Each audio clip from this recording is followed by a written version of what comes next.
Darren Dreger getting ready for another night of playoff hockey, and we've tried. Okay. Rangers and Capitals and the Islander. We tried. We really tried to put the booster cables and convince people. Not so much. To the point, you may as well let these teams that are dominating, let them get some rest and be ready to roll. Don't risk injuries, none of that. Just let them get through and let them get rolling. In a way, no real surprises there, I guess. Now again, we feel like the Capitals are already down 3-0, but certainly last night, I guess maybe it's the Lightning. They've been outclassed here by the Panthers. We talked about it earlier. How much of it is the Panthers are just really good? There's no shame there. And how much of it is the Lightning are older, tired, injured? Some guys may be back from injuries too soon, that sort of deal.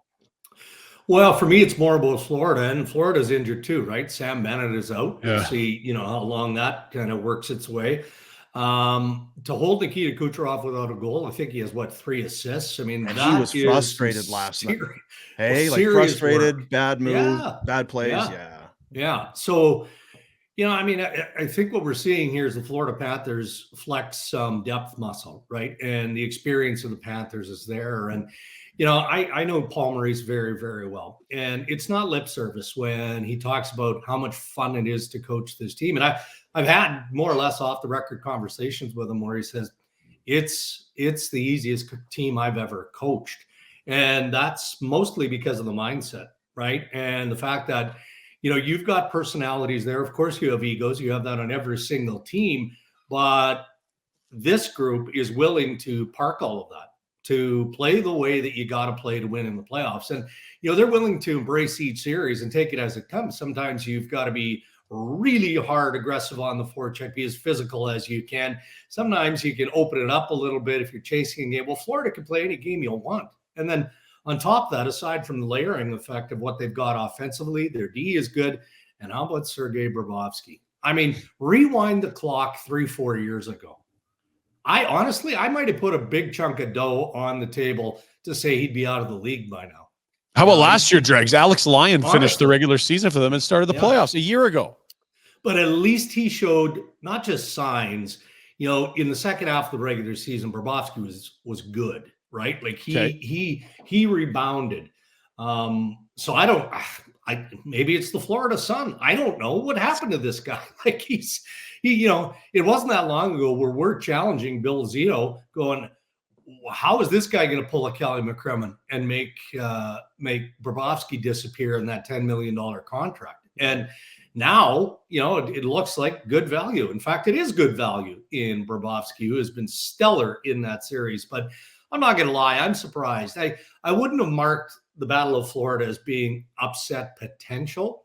But given what we saw from the Tampa Bay Lightning, again, in the second half with the goaltending that they have, the winning pedigree, all the elements, it just felt like this was not going to be a 4 or 5 game series. But here we are. And, now we're already, I did a couple of interviews earlier today.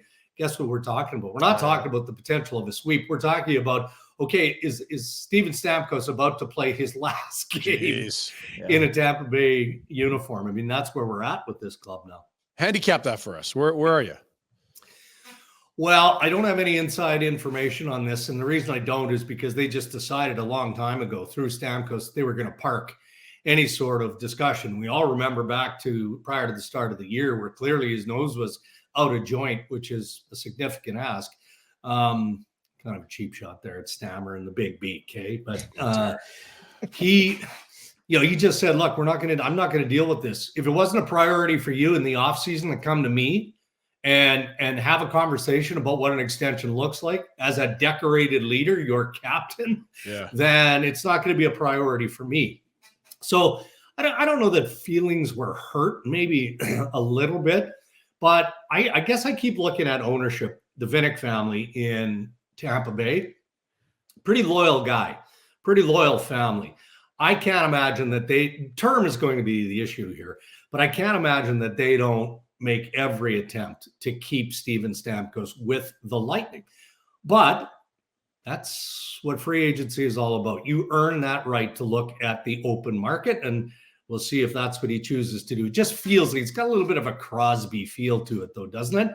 Like, it just feels like he should end his career in Tampa Bay. That's an interesting thing you bring up that maybe we don't, and how are we supposed to know, is the influence of the owner. Yeah. You see it, you think of Robert Kraft.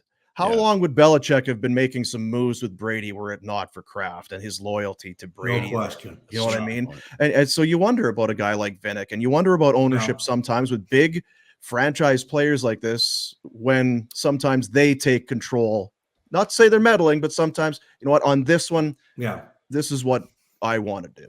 And that was clearly the case with Iginla here at the end. You know, this was above the GM position. Sure. This was an ownership thing. And that's a really good point you make, Dregs. Like, the owner probably has the hammer on the GM here in some senses. I would think so. You know, he allows Julien Brisebois to go about his business and make the tough calls. And Julien has done terrific work. I mean, he's a Stanley Cup champion for a reason. And as we know, every cap team has got to make ridiculous, tough decisions. I mean, good people are sent packing just, again, to comply with the salary cap. And yeah, I know the cap is going up, and Tampa Bay will utilize those resources, but they have other pieces that they're going to have to pay attention to. But when it comes to a personal matter, you know, and you're talking like Stamkos is right there, of course. I mean, he's probably top of the food chain. And then who else do you have in that group? Victor Hedman, of course. Braden Point, all day long. And probably Vasilevsky, right? And then after that, you know, there's a layering effect again that I think, you know, players that maybe wouldn't get the special treatment, or at least, you know, the owner may not be peering over the shoulder of Julien Brisebois to say what you're doing, but I don't doubt for a second that he's going to have some influence on Stamkos. We were just talking before we got you on. I don't know if you were in for that. Just talking about Avs and Jets tonight. Jets allow the fewest goals in the regular season and are getting, I mean, they're getting lit up by the Avalanche, which I guess isn't surprising. Yeah. It's just not to say that the Jets are frauds or anything, but Retro, we were kind of saying, how does 1-1, if you go up 2-1, how does that feel like? How is game 3 a must win for Winnipeg?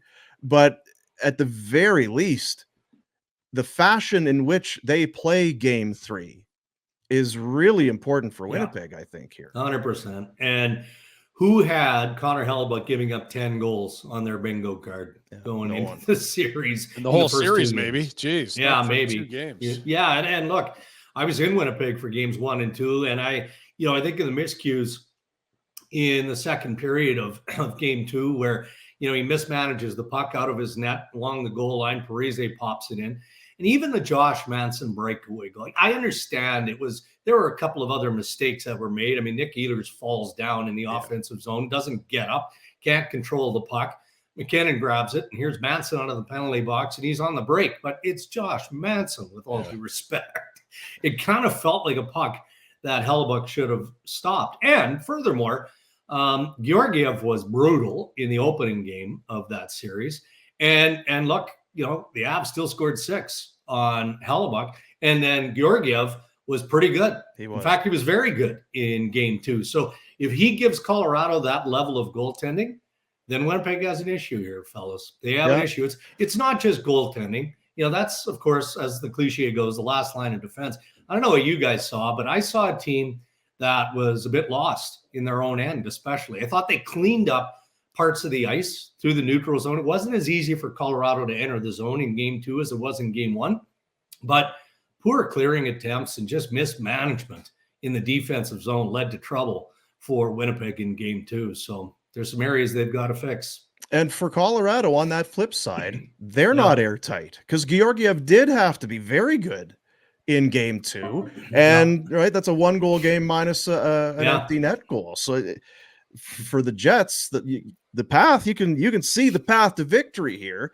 You just gotta find a way to keep the puck out of your net. Well, and man, does it get tough in Denver, right? Because now Bednar, doesn't control the matchup game, but he's got serious influence. And again, like that McKinnon line is out almost every second shift. At least they were in the third period of game 2. That's not changing in 3 and 4 on home ice. Now, the morning skate of game 2, I saw Rick Bowness, head coach of the Jets, go to Toffoli, had a lengthy one-on-one conversation with him on ice. Same thing with Nick Ehlers, same thing with Sean Monahan. And the reason he did that, it wasn't to kind of encourage these guys to get going offensively, because they've had some looks. Like, remarkably, that line wasn't on the ice for a single goal for or against in game 1. 13 goals. I guess they kept it pretty clean. But beyond, okay, shoot the puck here, fellas. Like, Nick Ehlers, stop throwing it away. You're throwing the puck to no man's land, and effectively it's a turnover. So stop doing that.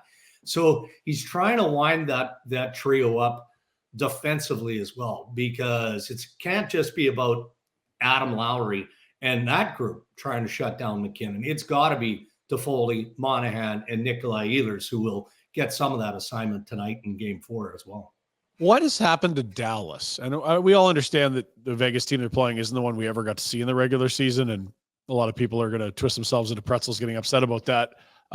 It is what it is, but what about Dallas? Where's their half of this thing? Because it feels like they've left us wanting more. It's a bit of the Vegas flu, to be fair, and that's not a fear factor. It's not like the Dallas Stars are intimidated by the Vegas Golden Knights. I don't mean it that way.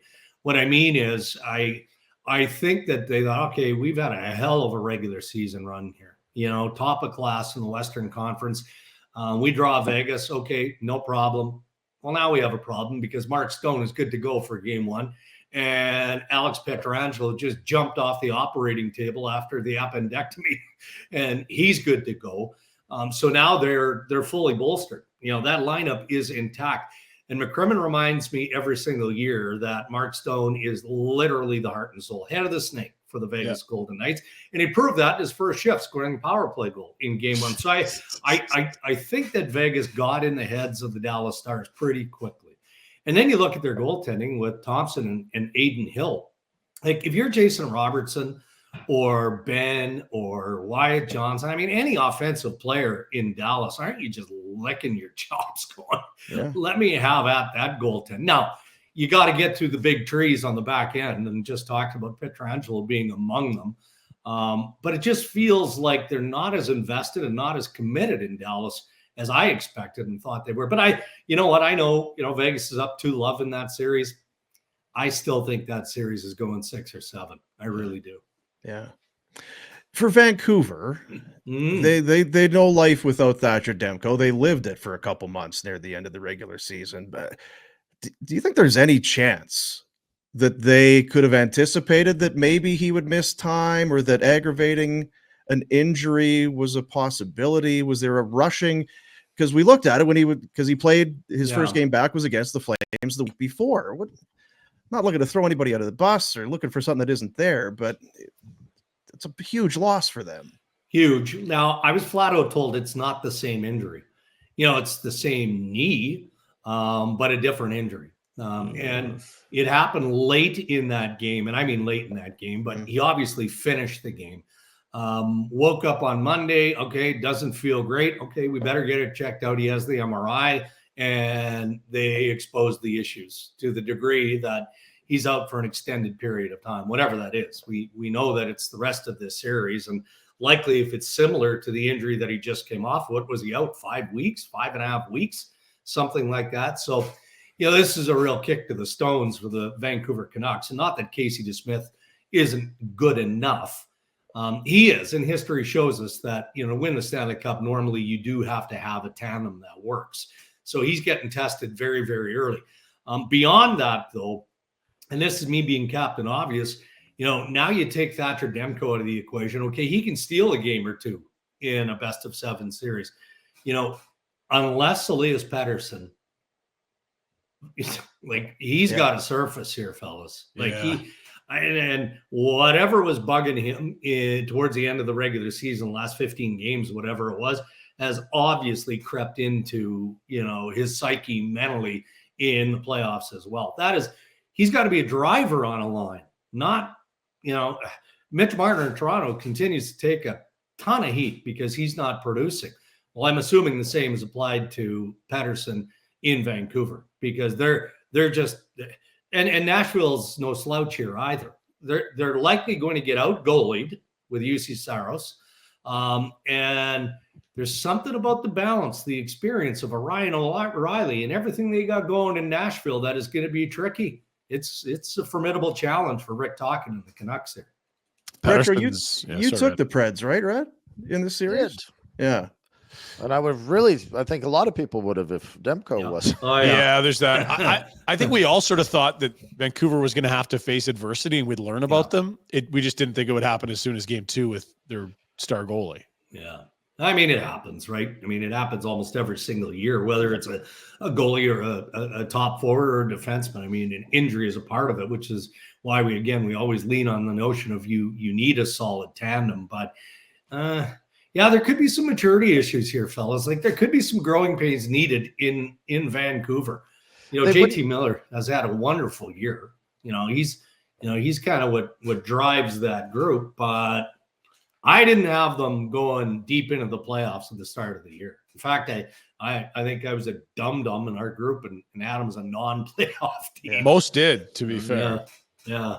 So, but there's always growing pains with up-and-coming teams. You don't just obviously they've had a hell of a year. Yeah. And Demko can cover up some warts if they needed them, but it's not unheard of for good teams to make the playoffs and stumble out of it. And then the next year after, it's kind of like, oh, okay, here we go. Lose before you win, right? Yeah. That's Detroit. You do Detroit when they won back-to-back the year before. Colorado got hot and smacked them around and beat them, right? Like it does take some seasoning time. Tampa flamed out in the East Final a bunch before they finally, that was a group that couldn't win till they could. It's totally normal. And they're going to learn a lot if they can get back and win this against Nashville. They'll probably have Edmonton next, but they might not even get there. Yeah, and it's funny because you mentioned that Detroit one. That was back when Pavel Datsyuk and Zetterberg couldn't win. Right. You can't win with those guys, and then they won back. Well, but then go all the way back to the Yzerman days, right? Sure. I mean, they couldn't win with Steve Yzerman, and Scotty Bowman basically had to bludgeon into Yzerman's head that there's a way you got to play.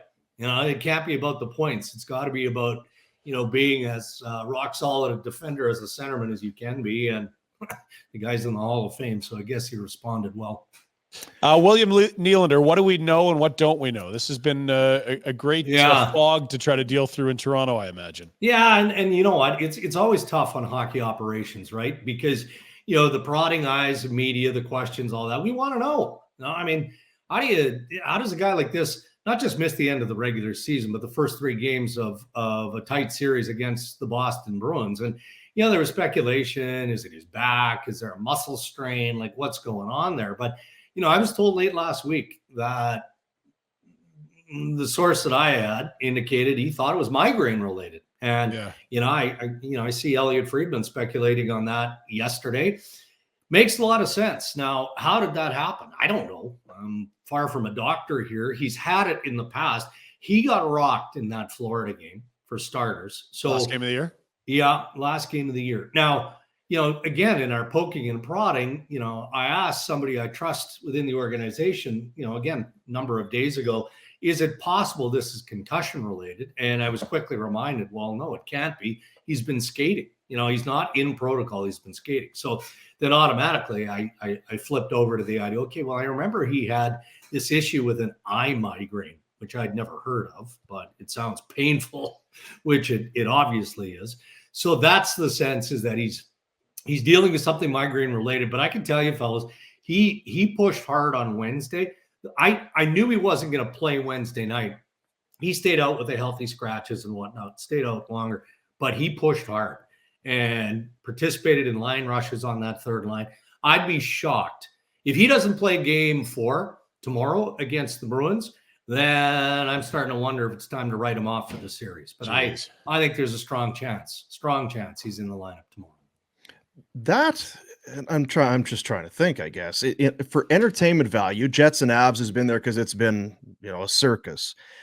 And looking around, I feel like the Boston-Toronto series, it might be the most entertaining series of the first round. And it hasn't been for I know Marner gets heat and all that, but it hasn't been for media made up BS. Because the Leafs, I think they've been very close and could have won. It's been a hell of a series, which maybe isn't a shock, but it has been. It really has, and it's got different storylines to it. Game 2, Austin Matthews was all world, man. Not just the offense that he created, but just how hard he played. I mean, he and Ryan Reeves led the Toronto Maple Leafs in hits in Game 2 with 6 each. He wasn't able to hold that position in Game 3, but who took over? Brad Marchand took over for the Boston Bruins and scored a couple of games. There's always some nonsense in the games that these two teams play, and I'm here for it all day long. The shenanigans of Pat Maroon straddling center ice and Ryan Reeves trying to hold him accountable there. I didn't the goalie in the TV I didn't timeout. love that. Yeah, I didn't love that. I mean, that's a little greasy, because all it does, and Rhett, tune me up here if I'm wrong, all it does is put a bullseye on one of your top guys. That's all it does. So it's not that they should be worrying about Ilya Samsonov. If I met Pat Maroon and I can somehow, he wouldn't be on the ice against Austin Matthews, but I'm just saying, if he can somehow put a lick on one of those guys, one of those, forwards, 100% he's going to do that. So why unnecessarily poke the bear? Play hard, be physical in the game. Battle on the forecheck, battle in front of the net, do what you got to do. Max isn't afraid. He's more than capable of playing that game. I didn't like that during the time. And he's been effective. He's been good when it comes to, playing the game. But in Game 1, we were saying, you come out, we're not going to be pushed around. We're going to be physical. Oh, penalty, power play, goal. Yeah. And then in Game 2, he's much better. He's very good, sticks to playing hockey, and then does that. And not to say that was the catalyst for Boston to get the lead back. That's that fine line that a Marchand, and I think you learn, and if you're going to be really good at being that guy, you have to be able to not do it. Right. Do you know what I mean? That's almost more irritating. You have to be able to not do it and go score and play and then stay by the bench and. It's the dark arts, and it was a clinic from Marchand in Game 3. It really was. Clinic. Yeah.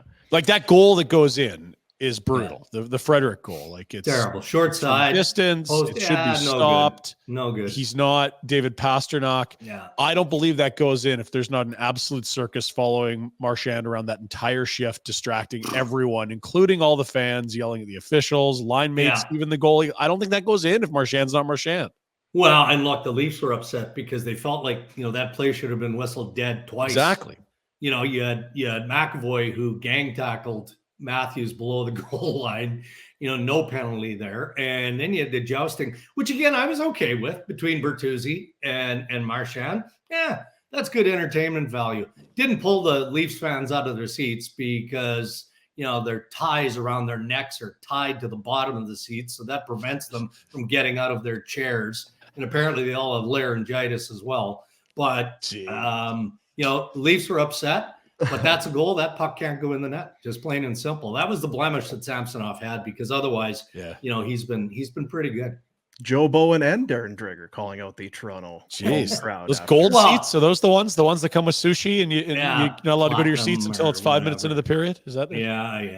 And I'm a partial season ticket holder, not in the playoffs because I'd have to mortgage my house, but in the regular season I am. But I speak from experience in being critical here, because like I said earlier, I was in Winnipeg for the whiteout for the first 2 games. There's not a building in the league that is better than it was in Game 1 in Winnipeg. And it's a small venue, right? I mean, and the fans, it literally feels like they're on top of the ice.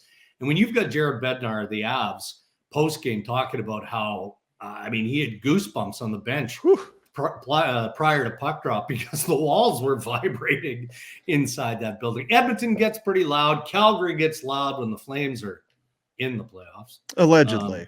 No, I remember in 04, back in the day, before the team was even out, and there were Go Flames Go chants like after warmups. It was insane. And if you looked at Vancouver, that's not traditionally a loud building. It was zany for game one. It was 9 years. Absence makes the heart grow fond. I got a fun story back to that Stanley Cup final involving the Calgary Flames. So I'm a Sportsnet at the time, and we had, so it was me, Kipper, I think Scotty Morrison, and Paul Maurice was our guest analyst. And we had this big mammoth set outside the Saddle Dome. And I guess we weren't smart enough to hire security. So we had all these just gunned Flames fans post-game every single night. And the stuff they were chanting and yelling at us. And we're live TV, and all you can hear is, Dreger sucks. and whatever they were. And Kiprios, who Rhett can appreciate this, his wires would touch on occasion back in the day when he played. He had the old neck stretch going like every time he's sitting. I guess he's just angry. These people are just hammering him with insults. Anyway, what a time. Well, Darren, I do want to apologize. I was 23 and it was an exciting time. It had been a long time since the Flames were in the playoffs. Yeah, it was so hard to resist. It was harsh. Yeah. Series shifts to LA for Oilers and Kings. Yeah. Man, I want to believe there's a series here, and I know that the Kings they were better in game 2 and the Oilers were maybe not as good. Yeah. It's hard. What's if we're to look at this series, is it more like game 1 where it's a lot of Oilers, or more like game 2 where the Kings are good too and they can maybe find a way? Yeah, more game 2. And, I still think Edmonton's going to prevail here. There's just too much firepower, right? As long as, Stu Skinner can be as good, or he needs to be better than he was in the last game. The LA Kings obviously have got to sharpen up that penalty kill or be more disciplined. I mean, Edmonton's 4 for 7 on the power play in this series. That's their bread and butter, and there shouldn't be as much real estate available to Edmonton as we've certainly saw in game 1. And I think the LA Kings cleaned it up a little bit more in game 2, but they lean on their old goats, man. Like that's, Anze Kopitar's, he's still got lots to give. Yeah. And what a mentor for Quentin Byfield, who I think he's a real good player right now. I think he potentially is going to be a star in the national. He's on his way. He's on his way. Big and strong. And then, Adrian Kempe can flat out fly, and we saw him generate the offense. And I love listening to Drew Doughty, because even though he gets an abundance of credit, I don't think he gets enough for how he changed his game and sacrificed the way that he's capable of playing so that that team can win. And he's done it for over a decade. Right? Daryl, because Daryl Sutter, he said that for sure. This guy could be a 50, 60 point, 70 point defenseman or more if he wanted to, but for the team, he doesn't worry about that. And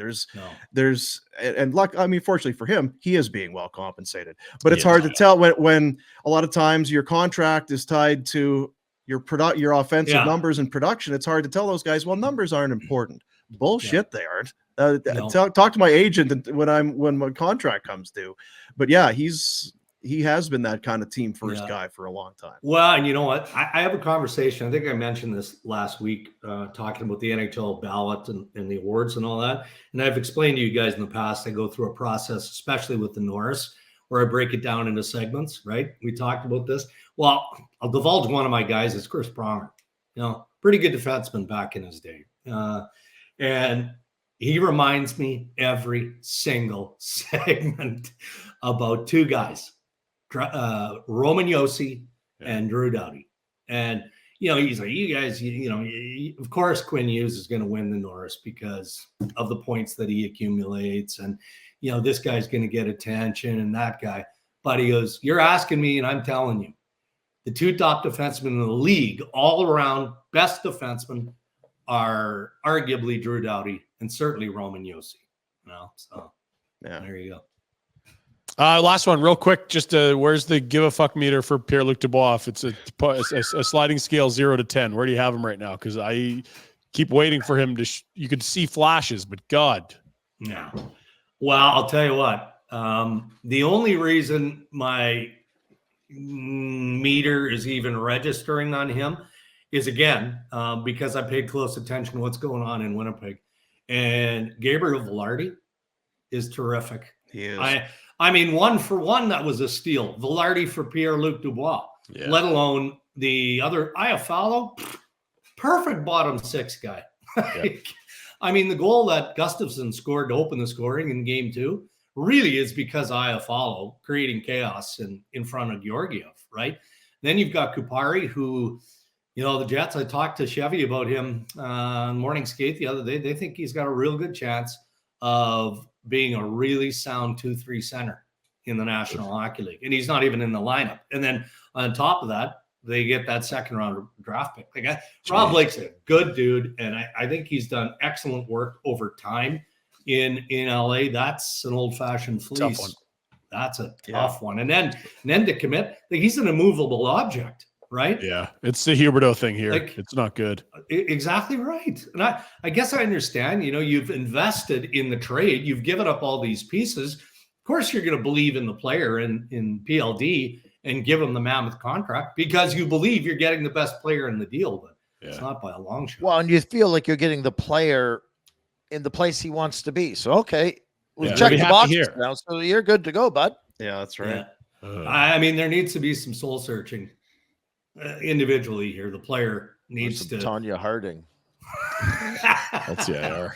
Yeah, and you know, and the flip side of that, and Winnipeg did it once with Evander Kane. It's like we just need this guy out of our locker room. Yeah, they did it with Dubois and Wheeler. We can't have this guy in our locker room. And you talk about Drew Doughty. We played the clip, I guess maybe 2 months before the end of the regular season, where Drew Doughty was. We got guys in here. They're worried about their apples and getting points. You know who he's talking about. Yeah. You know exactly who he's talking about. And I'll tell you this. You remember Rick Bowness last year going on that? Was it end of season? At the end of the playoffs. Last game. Yeah. Well, okay. You know who he's talking about now. Well, and you said Paul Maurice earlier. He walked away from this group when it had Wheeler and Dubois there. It's like, forget that one. And you heard for a long time there were two kind of forces in there that you've maybe got Wheeler and you've got Scheifele. And Scheifele's really intense and he loves the game and he's all hockey. And then you got Blake Wheeler over here. Wheeler leaves, and then Scheifele and Hellebuck sign long-term extensions. Yeah.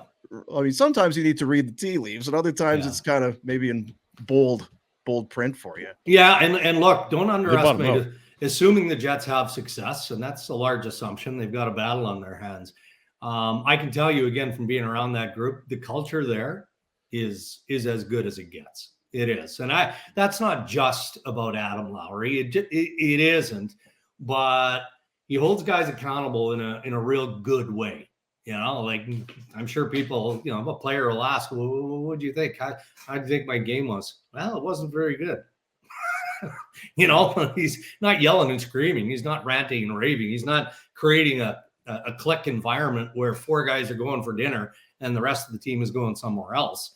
That's not what I'm talking about. I'm just talking about that whole culture in Winnipeg. You can win with that, but they got to get some work done here.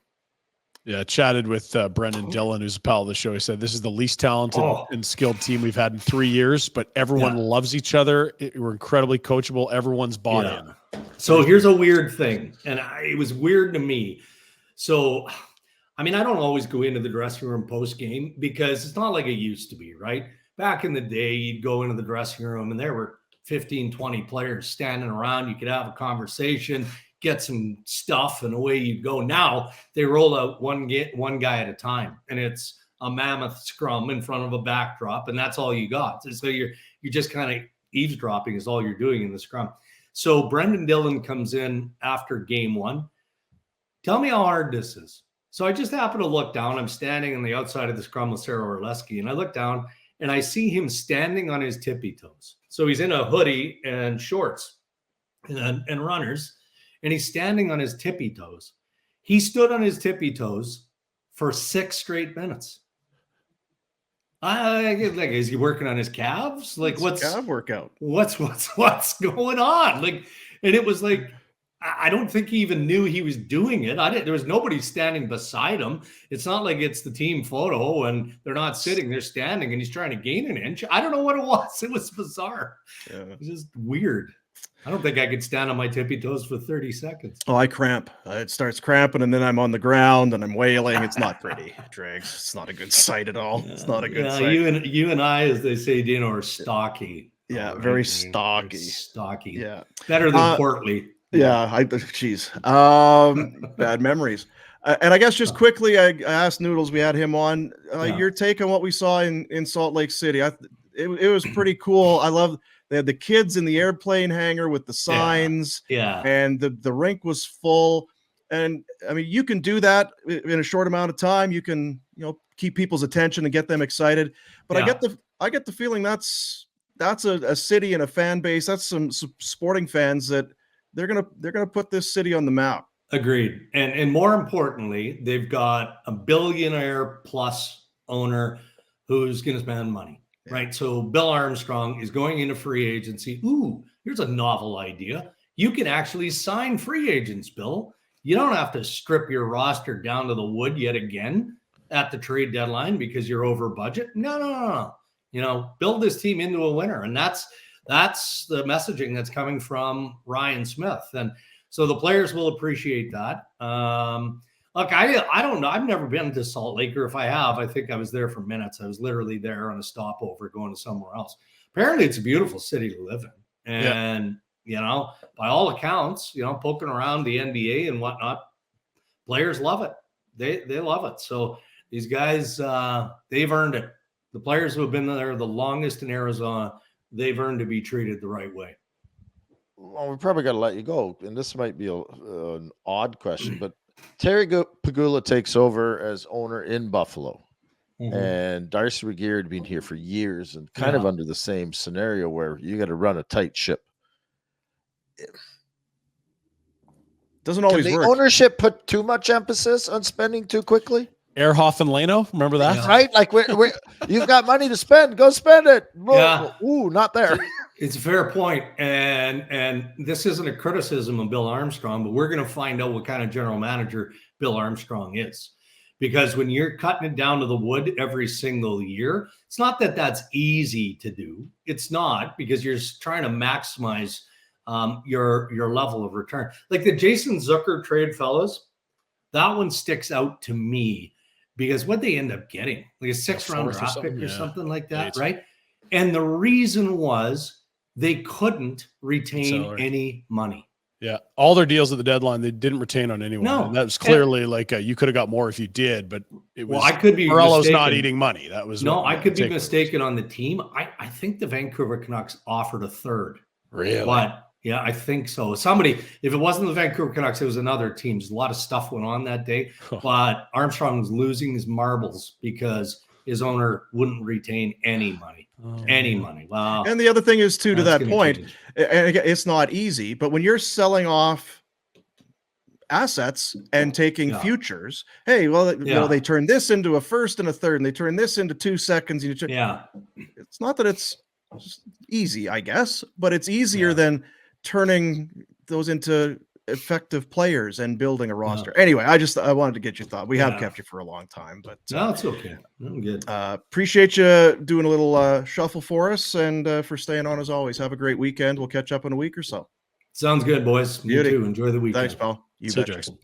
Darren Dreger, TSN Insider, our insider here on Barnburner and Flames Nation. Hey guys, thanks for watching. Be sure to check out more of our content right here on the Flames Nation YouTube page. We had a bunch of great long-form interviews. You can check out some videos we've done as well outside of the studio. And of course, if you want more writing or merchandise stuff, flamesnation.ca or nationgear.ca. Appreciate you watching.